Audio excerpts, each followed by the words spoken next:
In this section, we're going to look at adding power to your charts. And in the first video, we're going to try and give you an explanation of set analysis and the hieroglyphics made simple and powerful. So what is set analysis? Set analysis is used inside expressions to control or alter the set of data the expression is performed over. So Qlik will take care of the selections you've made, but there are times when you want to add selections on top of that or ignore some selections. It's made up of two parts, the set identifier and the set modifiers. And typically it's used for things like comparative analysis, this year's to last year's sales, or to ignore certain selections. So in this column I'd like to see the total for all categories, regardless of what has been selected.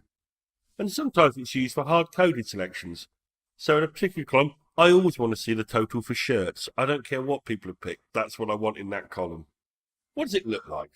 This is where it can look complicated and scary, but if you break it down, it's really not so bad. It's all wrapped inside a pair of curly brackets inside the expression. The first part says a set identifier, and the second part, which is optional, is a set modifiers, and they're wrapped inside a less than and greater than. So you can see there, I've got a sum of sales expression we've used before, and inside that, I've got my set of curly brackets, with the first part being the set identifier, and the second part being the modifiers. What is our set identifier? There's a few different values you can put in there. A dollar means our starting position is our current user selections. So whatever the user has clicked on already, that's where we're going to start from. Or we could have one, which says, I don't mind what they've clicked on. I'm going to ignore all of that. I'm going to start from the complete set, as if I hit clear button. They're the two main ones. You also occasionally see one minus dollar, which would say everything not selected. One being everything and dollar being currently.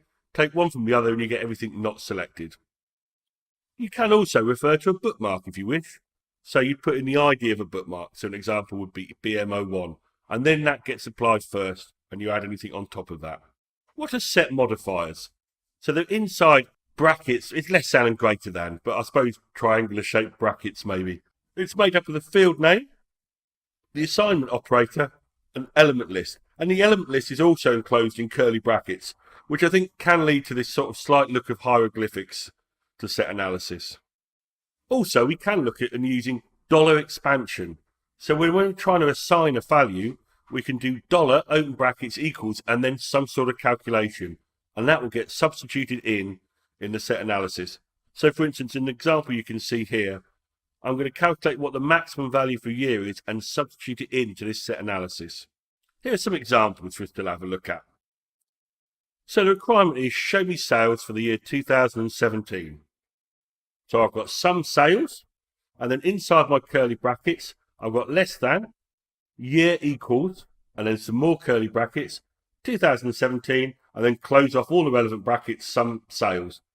So that will say, whatever year people have picked, I don't mind, I'm going to force it to be 2017.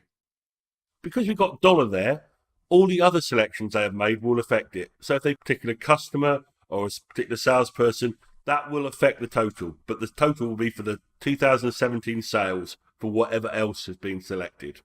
The second one, very similar, just to show that you can have more than one value in there. So in this one, I've separated by a comma. So in this one, I've got 2016, 2017. Third one shows that we can have wildcards in there.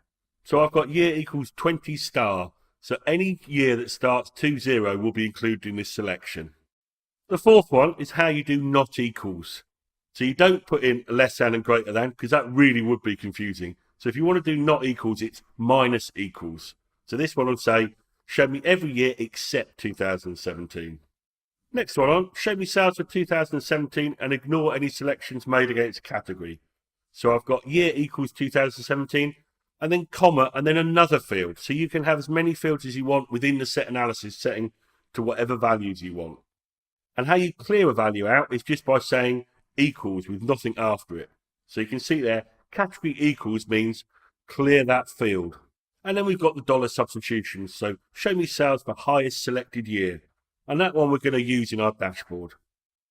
So we've got some sales, and inside the curly brackets, I've got year equals, and then the curly brackets again, dollar open brackets equals max open brackets year close brackets, close brackets. So there's a lot of brackets, and that is the hard bit with set analysis, is getting all the brackets in the right place. So never be afraid to copy and paste from one that worked earlier.